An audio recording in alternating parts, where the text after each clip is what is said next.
అందరికీ నమస్కారం. సంస్కృతి సంపద యూట్యూబ్ ఛానల్ తరపున అందరికీ స్వాగతం. శ్రీమద్ భగవద్గీత ఆధ్యాత్మిక రహస్యాలు శీర్షికలో శ్రీ త్రినాథ్ గారు ధారావాహిక ప్రసంగం చేస్తున్నారు. వారి ధారావాహిక ప్రసంగంలో ఈరోజు 627వ ప్రసంగం చేస్తున్నారు. శ్రీ త్రినాథ్ గారికి స్వాగతం. నమస్కారం అండి. ఓం శాంతి. శ్రీమద్ భగవద్గీత ఆధ్యాత్మిక రహస్యాలు ఈ యొక్క కార్యక్రమాన్ని తిలకిస్తున్నటువంటి సోదర సోదరిమణులందరికీ కూడా హార్దిక స్వాగతం, సుస్వాగతం, నమస్తమాంజలు.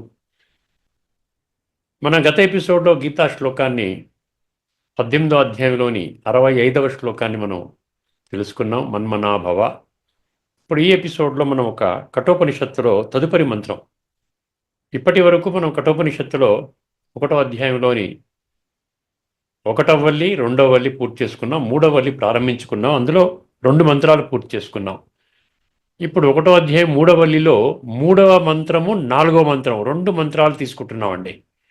ఈ 2 మంత్రాలు మనం 2 ఎపిసోడ్స్లో మనం చర్చించుకోబోతున్నాం. కానీ ఈ 2 కంబైన్డ్గా మనం అర్థం చేసుకున్నప్పుడే దీంట్లో ఉన్న తత్వము స్పష్టంగా మనకు అర్థమవుతుందన్నమాట. అర్థమైందండి. ముందుగా మనము ధార్మికము ఆధ్యాత్మికం అన్న విషయం కూడా మనం మర్చిపోతున్నాం. ఈ మధ్య 1-2 ఎపిసోడ్స్లో నేను చెప్పినట్టు లేదు. ఒక విషయాన్ని మీ దృష్టికి తీసుకొని వస్తాను. చాలా సింపుల్ విషయము. కేవలం బుద్ధి నేత్రం తెరుచుకుంటే మీకు ఈ విషయం చాలా స్పష్టమవుతుంది. ఎందుకంటే మనం మనుషులము, బుద్ధిజీవులము. 84 లక్షల జీవరాశులలో కేవలం భగవంతుడు మనుషులకి మాత్రమే బుద్ధిని ఇవ్వటం జరిగింది. అందువలన ఈ బుద్ధిని మనం ఏ భగవంతుడైతే మనకు ప్రసాదించాడో ఆ భగవంతుడి యొక్క సత్యస్వరూపాన్ని గుర్తించడానికి మనం బుద్ధిని వాడుకోవాలండి. ఇది మనకి ప్రాథమిక అన్నమాట. భగవంతుని గౌరవించటంలో మొట్టమొదటి కర్తవ్యం మనం చేయవలసింది ఏంటంటే బుద్ధిని వాడుకోవాలి. అర్థమైందండి. అప్పుడే మనం 7వ అధ్యాయం 3వ శ్లోకంలో చెప్పినట్టుగా మాం వేత్తి తత్వత అంటాడు. తత్వము ఆధారముగా నన్ను చాలా కొద్దిమంది మాత్రమే తెలుసుకుంటారు. ఇప్పుడు వారసత్వము అనే పదం ఉందండి. ధార్మికం అంటే భౌతికము, భౌతికం అంటే స్థూలము, ఈ ప్రపంచకము. వర్తమాన సమాజంలో మనం వారసత్వము అన్న పదం వాడుతున్నాం. వారసత్వం అంటే ఇంగ్లీష్లో ఇన్హెరిటెన్స్ అంటారు. ఈ ఇన్హెరిటెన్స్ మనకి ఎక్కడి నుంచి వస్తుంది? తండ్రి నుంచి బిడ్డలోకి వస్తుంది. తండ్రి చనిపోయిన సమయంలో, చనిపోయిన తర్వాత ఆయనకున్నటువంటి చరాస్తి, స్థిరాస్తి, మొత్తం 50 ఆస్తులు అన్నీ కూడా వాళ్ళ పిల్లలకి వీలునామా వ్రాసినా వ్రాయకపోయినా వాళ్ళ పిల్లలకి ఇది వస్తుంది. అంటే ఏంటి? వారసత్వము తండ్రి నుండి బిడ్డలకి సంక్రమిస్తుంది. ఇది సంక్రమించడం అంటారు. అర్థమైందండి. మామూలుగా లాక్కోవడం కాదు, ఇది సంక్రమించటం అనమాట. ఇప్పుడు అక్కడ కూడా మనం ఒక్కోసారి చూసినట్లయితే నలుగురు బిడ్డలు ఉన్నారనుకోండి. అందులో ఎవరన్నా ఒకరిద్దరు తప్పుడు మార్గంలో నడుస్తున్నారు, భగవంతుడు మన తండ్రి మాటను లెక్క చేయటం లేదు అనుకోండి. ఒక్కోసారి ఏం చేయొచ్చు, వాళ్ళు ఒక్కొక్క బిడ్డకి వాళ్ళ వారసత్వము ఆస్తిలో భాగం ఇవ్వకుండా కూడా ఉండవచ్చు. అటువంటి సందర్భాలు కూడా మనం చూస్తున్నాం. అంటే చక్కగా బిడ్డ పర్వాలేదు, ఈ యొక్క ఆస్తిని కాపాడుతాడు అనుకున్న వాడికి ఇస్తాడు. ఇది ధార్మిక జగత్తులో తండ్రి నుంచి బిడ్డలకు వస్తుంది. ఇప్పుడు ఆధ్యాత్మిక జగత్తులో ఏమొస్తుంది వారసత్వం అంటే మనం ఇప్పటికే చాలాసార్లు స్పష్టంగా తెలుసుకున్నాం. స్వర్గ వారసత్వము అంటున్నాం. అంటే ఈ కాలచక్రంలో అతి త్వరలోనే ఈ భూమండలంపై సత్యత్రేతాయుగాలు అనబడేటువంటి స్వర్గం, ముఖ్యంగా సత్యయుగం స్థాపన కాబడుతున్నది. దాన్నే స్వర్గం అంటున్నాడు. దానిలో శ్రేష్టమైన జన్మలు మనము తీసుకునే విధానము అందరికీ దక్కదు. అది కేవలం కొద్దిమంది మాత్రమే.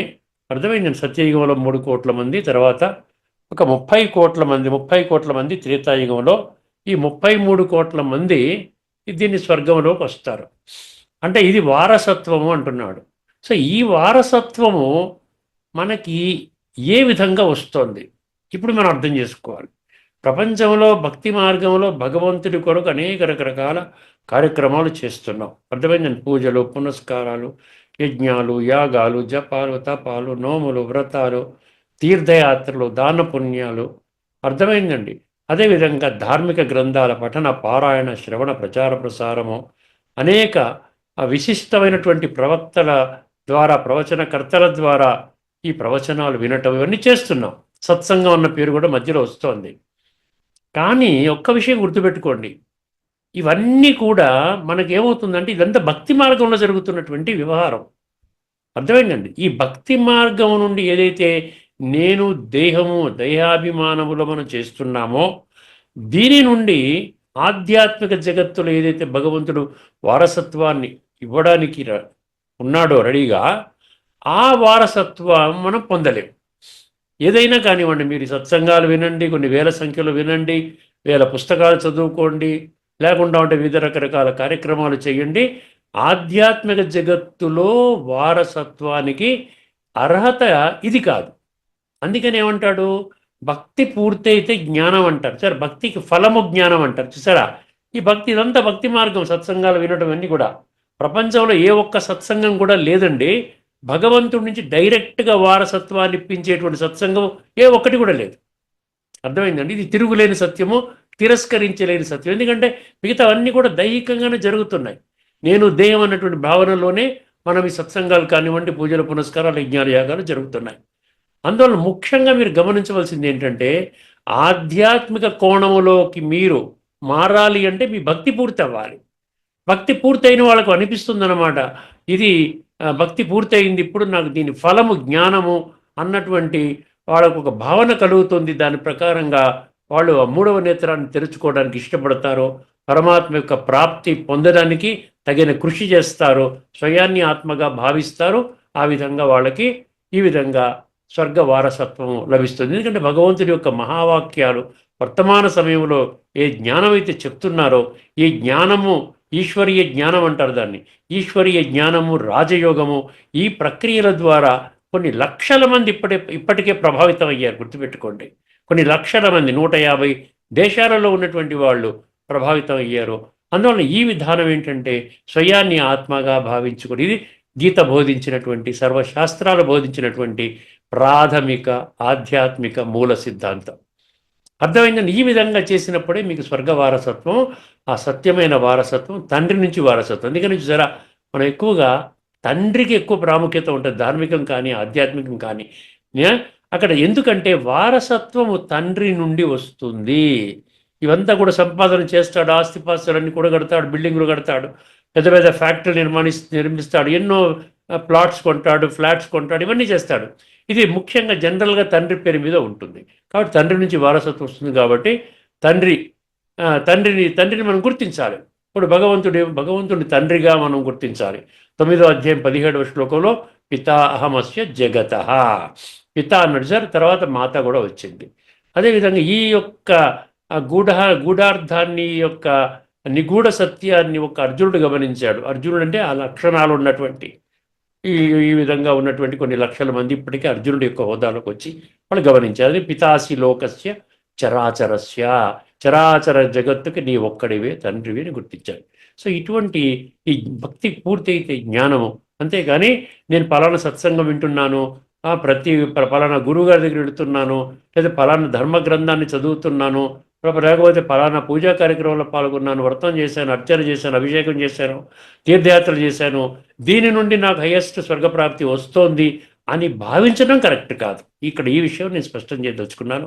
ఇది ధార్మిక జగత్తులో మీకు అర్థం కాదు, ఇది ఆధ్యాత్మిక కోణంలో, తత్వజ్ఞాన కోణంలో. ఎందుకంటే మాం వేత్తి తత్వతః, తత్వం అన్న పదం 16 శ్లోకాల్లో ఉంది. ఈ తత్వం అర్థం చేసుకోవాలంటే గుహ్యత అన్న పదం 8 శ్లోకాల్లో ఉంది. అర్థమైందండి? ఈ 16, 8, 24 శ్లోకాలని మనం బాగా చేసుకున్నాం గత ఎపిసోడ్స్లో. ఇప్పుడు 667వ ఎపిసోడ్ చేస్తున్నాం. అర్థమైందండి? ఇవన్నీ కొన్ని మీరు కూలంకషంగా సత్యం భావన మీలో కలిగినట్లయితే ఖచ్చితంగా వారికి అంటే అతి త్వరలోనే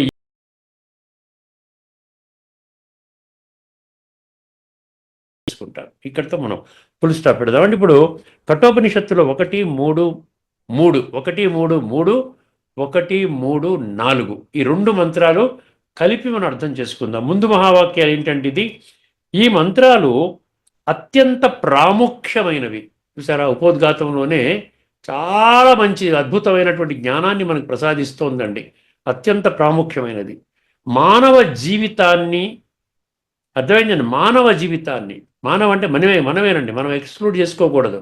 శరీరాన్ని ఒక రథ రూపకం ద్వారా అద్భుతంగా వివరిస్తాయి.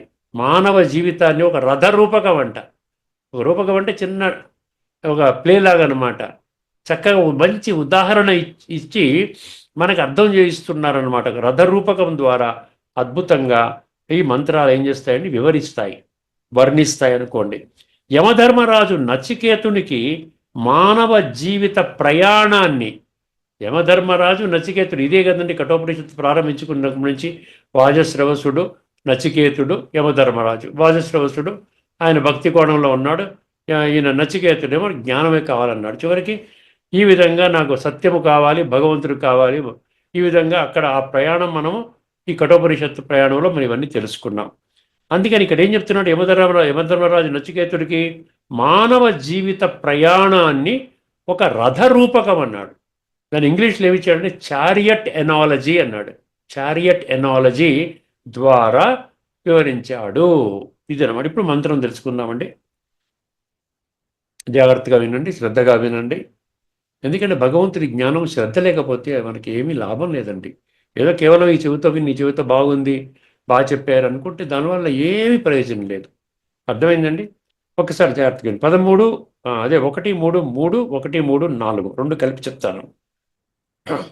ఆత్మానం రథినం, ఆత్మానం రథినం విద్ధి శరీరం రథం, ఆత్మానం రథినం విద్ధి శరీరం రథం, ఏవతు బుద్ధిం తు సారథిం, ఏవం బుద్ధిం తు సారథిం విద్ధి మనః ప్రగ్రహం, మనః ప్రగ్రహం ఏవచ, బుద్ధిం తు సారథిం, బుద్ధిం తు సారథిం విద్ధి మనః ప్రగ్రహం ఏవచ, ఇంద్రియాణి హయాన్ ఆహుః విషయాన్ తేషు గోచరాన్, ఆత్మ ఇంద్రియ మనః యుక్తం భోక్త ఇతి ఆహుః మనీషిణః. గీతలో కూడా మనీషిణః అన్న పదాలు 1-2 శ్లోకాల్లో వస్తాయి.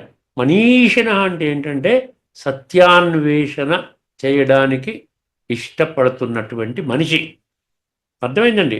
మనిషి మనీషిణ అంటే అది బుద్ధిని వాడుకొని చక్కటి మార్గం నేను పొందుతానండి. మిగతా ఈ భౌతికంలో మనకంతా కుళ్ళు లోకంలో ఉన్నాం. ఇవన్నీ ఎన్ని చేసినా కూడా మనసు ప్రశాంతంగా ఉండటం లేదు. మంచి మాట పలకలేకపోతున్నాను, ఒక మంచి కర్మ చేయలేకపోతున్నాను. మంచి చెడు మధ్య వ్యత్యాసాన్ని గుర్తించి మంచి మార్గంలోనే ప్రయాణించాలి అని అనిపించినా నాకు తగిన శక్తి దొరకటం లేదు. ఇవన్నీ మనకి భక్తి మార్గం ప్రకారంగా చూస్తున్నాం. ఇప్పుడు ఒక్కసారి ప్రతి పదార్థం అని రాసుకున్నాను, ఎందుకంటే కొన్ని స్పష్టంగా మీకు అర్థం కావాలి. ఆత్మానం అంటే ఏంటి? జీవాత్మ. ఆత్మానం అంటే జీవాత్మ. జీవాత్మని ఏమంటున్నాడు ఇక్కడ? రథితం విద్ధి, రథితం విద్ధి. ఆత్మానం రథినం అన్నాడు కదా. ఆత్మానం రథినం అంటే ఏంటి? ఇక్కడ రథికుడిగా, రథంపై ప్రయాణించే యజమానిగా తెలుసుకో. ఆత్మ అంటే ఏంటి అండి? రథినం అంటే రథికుడు, రథికుడు యజమాని. అర్థమైందండి? గీతలో భగవంతుడు ఏం చెప్పాడు? ఆత్మ 23 కాంపోనెంట్స్కి యజమాని అన్నాడు.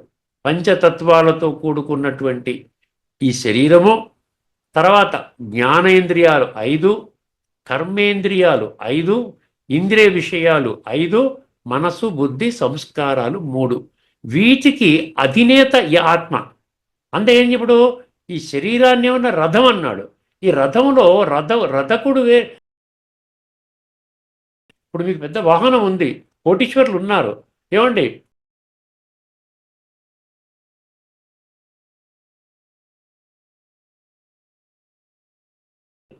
ఈయన ప్రయాణం చేస్తున్నాడు దర్జాగా, ఆ రథంలో కూర్చున్నాడు యజమాని. అర్థమైందండి? ఇదన్నమాట విషయం. ఆత్మానం అంటే జీవాత్మను ఆ రథినం విద్ధి, రథికుడుగా, రథంపై ప్రయాణించే యజమానిగా. అర్థమైందండి? ఆ రథంపై ప్రయాణించే యజమానిగా తెలుసుకో. అర్థమైంది క్లియర్గా? ఒక్కొక్కటి చెప్తాను మీకు. చాలా ఈ ఒక్కొక్కటి అర్థమైందంటే చాలా సులభంగా మీకు ఈ ఉపనిషత్తులోని లోతైన తత్వం ఏదైతే ఉందో చాలా ఈజీగా అర్థమవుతుంది. శరీరంతో రథం ఏవచ అన్నాడు కదా. శరీరంతో భౌతిక శరీరం.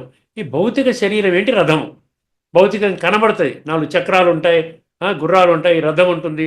అర్థమైందండి? ఈ రథం అంటే ఫిజికల్గా ఆ చెక్కతో చేస్తారు కదా రథం, గుర్రాలు అది కాదు. మళ్ళీ దానికి వేరే చెప్పాడు, ఓన్లీ రథం. అర్థమైంది? కారు అన్నమాట. ఆ రథం భౌతిక శరీరాన్ని మాత్రము రథముగా తెలుసుకో. బుద్ధింతు సారథిం విద్ధి. బుద్ధి. ఇప్పుడు సారథి అంటే నడిపేవాడు ఎవడు, డ్రైవర్ ఎవడు, బుద్ధి. చూసారా, బుద్ధి ఇక్కడ కూర్చొని ఏం చేస్తుంది, డ్రైవర్గా కూడా నడిపిస్తాడు. అంటే ఎట్టా నడిపించాలి, ఈ విధంగా నడిపించాలా, ముందుకు వెళ్ళాలా, రైట్కి తిరగాలా, వెనక్కి రావాలా, ఇది డ్రైవర్ డిసైడ్ చేస్తాడు. బుద్ధింతు సారథిం విద్ధి, బుద్ధిని రథాన్ని నడిపే సారథిగా తెలుసుకో.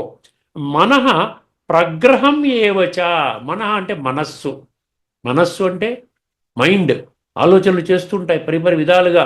అంటారు సార్, ఈ మనసు ఎంత చాలా ఏదేదో పరిపరి విధాలు ఆలోచించి టెన్షన్, మనసు నిండా కుళ్ళు ఆలోచనలు, వ్యర్థ ఆలోచనలు, నకారాత్మక ఆలోచనలు, పనికిరాని ఆలోచనలు. అందుకనే మంచి మార్గాన వెళ్ళలేము, మంచి సత్యాన్ని అంగీకరించలేము. సత్యం ఎదురుగుండా వచ్చినా దాన్ని యాక్సెప్ట్ చేసే శక్తి లేకపోవడానికి కారణము మనసు ఈ రోజున కుళ్ళిపోయింది, పూర్తిగా వ్యర్థ ఆలోచనలతో నిండిపోయింది. అందుకనే సైంటిఫిక్ ఎనాలిసిస్లో కూడా 100% ఏవైతే 40,000 ఆలోచనలు చేస్తాడు సగటు మనిషి అంట 24 గంటల సమయంలో, ఆ నిద్రించే సమయాన్ని పక్కన పెడితే 16-15 గంటల్లో, దాంట్లో 95% వ్యర్థ ఆలోచనలు, నకారాత్మక ఆలోచనలు. నకారాత్మక అంటే నెగిటివ్ థాట్స్, వేస్ట్ థాట్స్తో నిండి ఉన్నాయండి. అందుకని శక్తి లేకుండా ఉంటాడు. ఏది సత్యము, ఏది సత్యము, ఏది ధర్మము, ఏది అధర్మము, ఏ మార్గం వెళ్ళొచ్చు, ఏ మార్గం వెళ్ళకూడదు, దీన్ని మనం అర్థం చేసుకోలేం. కాబట్టి మిగతా వాళ్ళని చూస్తాడు. మెజారిటీ ఫలానా గురువు గారి దగ్గరికి వెళ్తున్నారు అంటే ఆ గురువు గారు చాలా గొప్పవారు అన్నమాట, మనం కూడా ఫాలో చేద్దాం. ఈ మెజారిటీ ప్రిన్సిపల్ మీద వెళ్ళిపోతున్నారు. ఎందుకంటే సొంతంగా నిర్ణయం చేసే శక్తి లేదు, ఎవరికీ లేదు.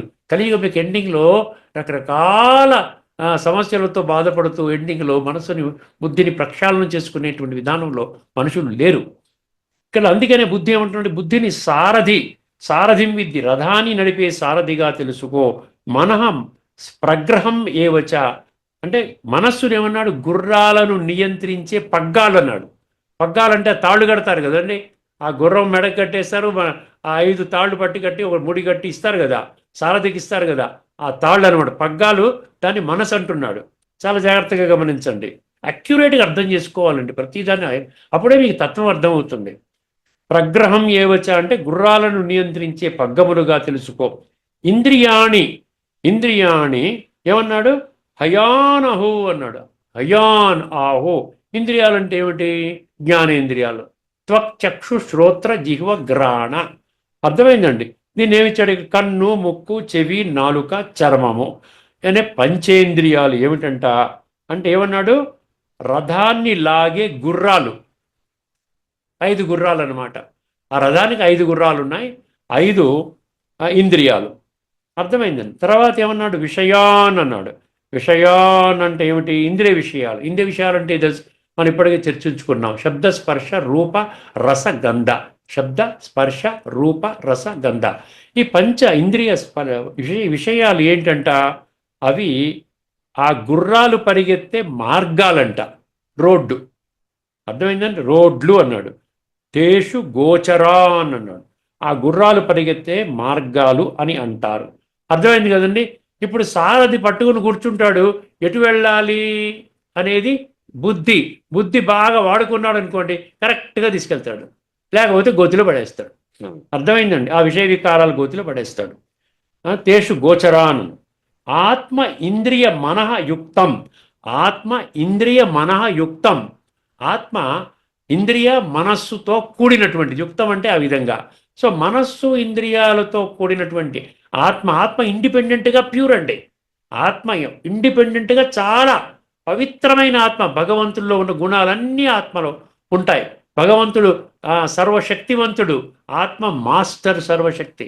భగవంతుడు దివ్య గుణాల సాగరుడు, ఆత్మ మాస్టర్ దివ్య గుణాలు, మాస్టర్ శాంతి స్వరూపం, మాస్టర్ శాంతి సాగరుడు, మాస్టర్ ఆనంద సాగరుడు, మాస్టర్ పవిత్రత సాగరుడు. ఎందుకంటే ఒరిజినల్గా ఆత్మ ప్యూర్. కానీ ఎక్కడైతే మనసు ఇంద్రియాలతో కలిసిందనుకోండి, ఏమవుతుందో గమనించండి. ఆత్మ ఇంద్రియ మనః యుక్తం, శరీరము ఇంద్రియాలు మనస్సులతో కూడి ఉన్న ఆత్మను భోక్త ఇతి ఆహుహు, భోక్త ఇతి ఆహుహు, అనుభవించేవాడు భోక్త అని అంటారు. అర్థమైందండి. భోక్త అంటే అనుభవం చేసేవాడు. ఏమనుభవం చేస్తాడో మనం తెలుసుకుంటాం. మనీషిణః, ఎవరు చెప్తున్నారంటే ఇవన్నీ కూడా వివేకవంతులైన తత్వదర్శకులు, తత్వదర్శులు, జ్ఞానులు చెప్తున్నారు. అంటే ఇప్పటికే పరమాత్మతో కనెక్ట్ అయిన వారు, స్వయాన్ని ఆత్మగా భావించి నిరంతరము పరమాత్మ యొక్క జ్ఞానము, ఈశ్వరీయ జ్ఞానము, రాజయోగముతో సంతుష్టతతో ఉన్నటువంటి వాళ్ళు ఇది చెప్తున్నారంట. నాయన, ఇది వ్యవహారము. ఈ శరీరం అంటే అక్కడ యజమాని అంటే ఏంటండి? యజమాని అంటే రథానికి యజమాని అక్కడ కూర్చుంటాడు. రథం అనేది శరీరము, సారథి అనేది నడిపేవాడు బుద్ధి, తర్వాత మనసు అనేది పగ్గాలు లేదా కళ్ళెమంటారు, తర్వాత గుర్రాలు అనేది ఇంద్రియాలు, తర్వాత ఆ వెళ్ళేటువంటి గుర్రం ఎట్టెళ్తుంది, ఆ మార్గాలు ఏమన్నాడు? ఇంద్రియ విషయాలు అన్నాడు. ఈ విషయం తెలుసుకోండి. ఎప్పుడైతే ఈ మనసు బుద్ధి ఇంద్రియాలతో ఈ కలిసిపోతుందో ఆత్మ, అప్పుడేమవుతుందంటే ఆత్మ భోక్త, అనుభవించాలి అని అనుకుంటుందంట. ఈ విషయం ఎవరు చెప్తున్నారు? వివేకవంతులైన తత్వదర్శులు వాళ్ళు చెప్తున్నారు. మనీషిణ. ఇప్పుడు తాత్పర్యం వినండి. ఓ నచికేత, ఈ మానవ శరీరాన్ని ఒక రథము లాంటిదిగా భావించు. ఈ రథములో కూర్చుని ప్రయాణించే యజమాని అంటే రధికుడు. రధికుడు అంటే కారు ఓనర్ అన్నమాట. దాని యొక్క చారియట్ ఓనర్ అన్నమాట జీవాత్మ. రథాన్ని నడిపే డ్రైవరు లేదా సారథి బుద్ధి. బుద్ధి అంటే విచక్షణా జ్ఞానం ఉన్నటువంటి వాడు.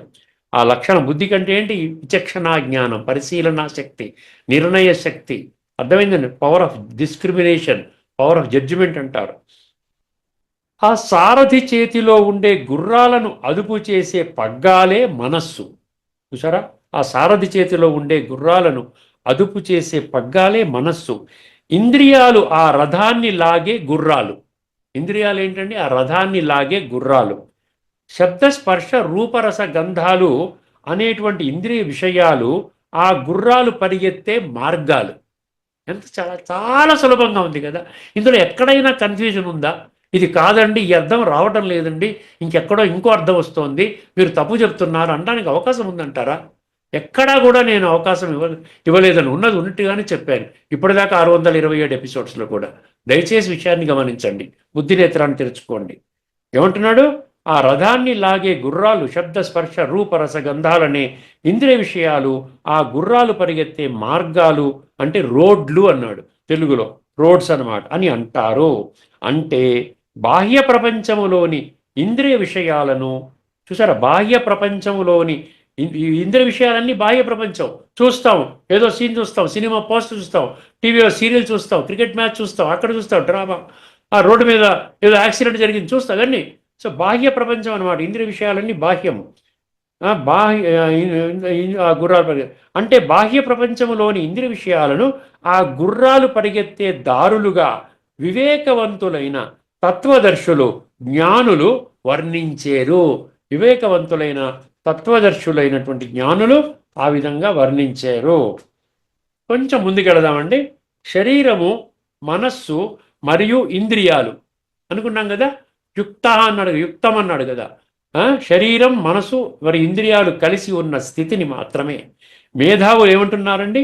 భోక్త అంటే సుఖ దుఃఖాలను అనుభవించే జీవుడు అని పిలుస్తారు. భోక్త.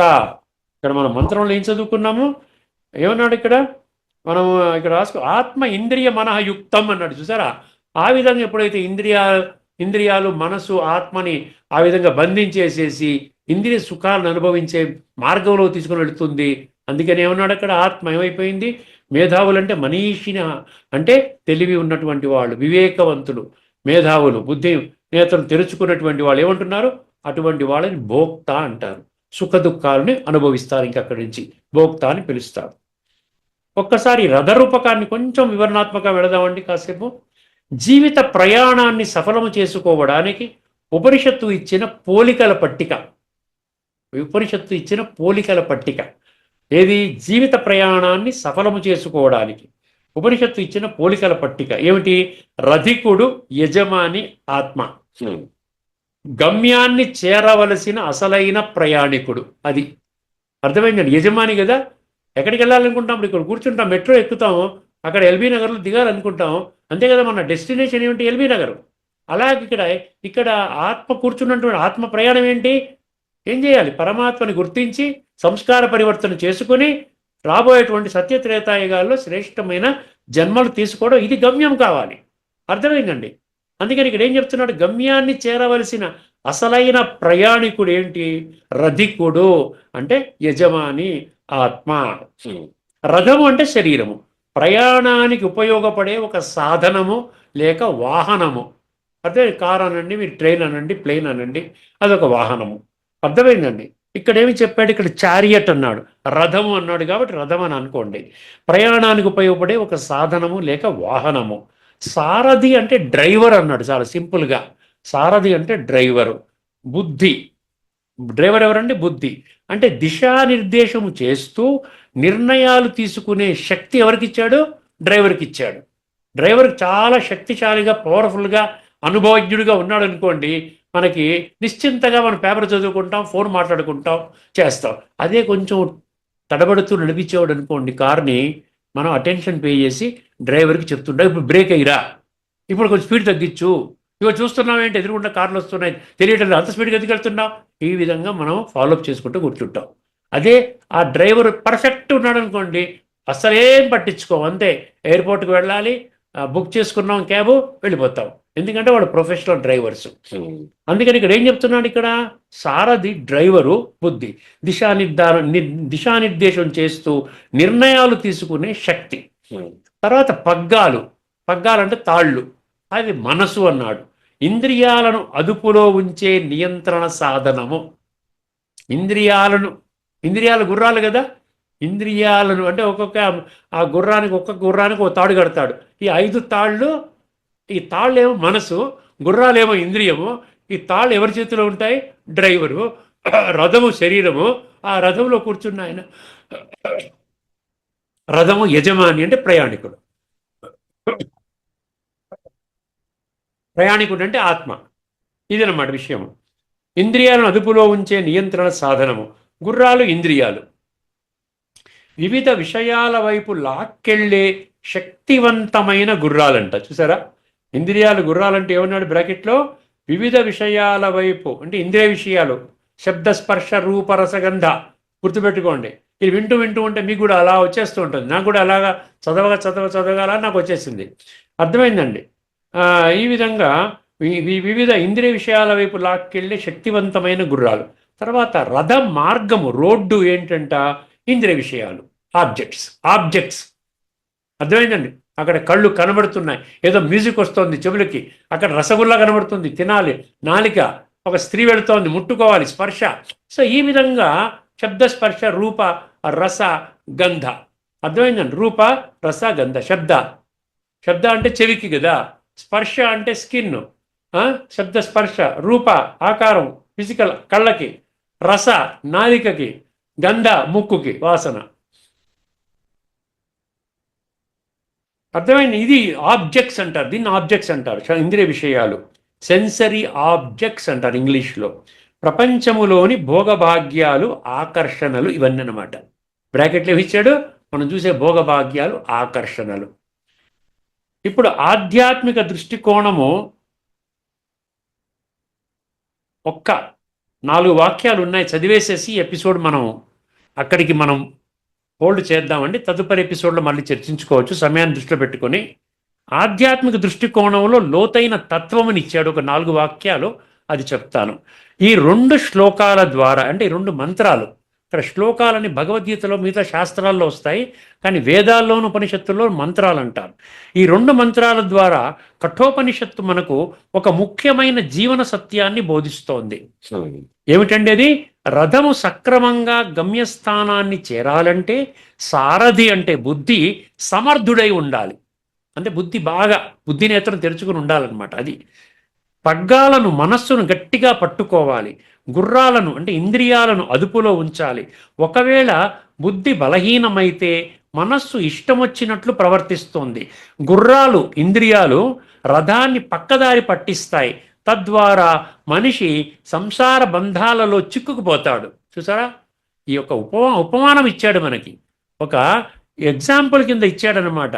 లేకపోతే ఏమవుతాం, ఇప్పుడు సంసార బంధంలో చిక్కుకుపోవడం, అల్టిమేట్గా మనం బుద్ధిని కరెక్ట్గా వాడకపోతే ఆ విధంగా అవుతుంది. ఎప్పుడైతే బుద్ధిని జాగృతం చేసి మనస్సు ద్వారా ఇంద్రియాలను అదుపు చేస్తామో అప్పుడు జీవిత ప్రయాణము పరమ పదమైన మోక్షాన్ని చేరుకుంటుంది. అంటే లిబరేషన్, పరమాత్మ స్ఫూర్తిలో శరీరాన్ని విడిచిపెడతాం. అంటే పగ్గము బలంగా ఉండి, సారథి జాగ్రత్తగా ఉండి, గుర్రాలు నియంత్రణలో ఉంటే రథికుడు గమ్యాన్ని చేరుకుంటాడు. అంటే ఎక్కడికి వెళ్ళాలి? స్వర్గంలోకి వెళ్ళాలి. సత్యత్రేతాయుగాలు శ్రేష్టమైన జన్మలు, అక్కడికి చేరుకుంటాడు బుద్ధిని వాడుకుంటే. అలాగే దీనేమిచ్చాడు? ఆత్మస్మృతి, ఆత్మస్మృతి, శుద్ధ బుద్ధి, నియంత్రిత మనస్సు, వశీకృత ఇంద్రియాలు. 4 చెప్పాడు. ఎంత చక్కగా చెప్పాడు చూసారా? ఆత్మస్మృతి, శుద్ధ బుద్ధి, నియంత్రిత మనస్సు, వశీకృత ఇంద్రియాలు ఉన్నవాడు జీవనయాత్రను విజయవంతముగా పూర్తి చేసి పరమ శాంతి మరియు పరమ గతిని పొందుతాడు. ఇక్కడతో మనం ఈ చర్చని ఇక్కడ హోల్డ్ పెడదామండి. తదుపరి ఎపిసోడ్లో ఇదే మంత్రాన్ని కొనసాగిస్తాను. ఇంకా అద్భుతమైన విషయాలు ఉన్నాయి. గీతలో సమర్థించేటువంటి శ్లోకాలు, ఇతర ఉపనిషత్తు మంత్రాలు, ఈ యొక్క కఠోపనిషత్తు 1:3, 1:3, 4 సమర్థించే మంత్రాలు, వీటన్నిటినీ కూడా తదుపరి ఎపిసోడ్లో మనం చర్చించుకోబోతున్నామండి. అంతవరకు సెలవు. అందరికీ నమస్కారం. లోకా సమస్త సుఖినో భవంతు. ఓం శాంతి.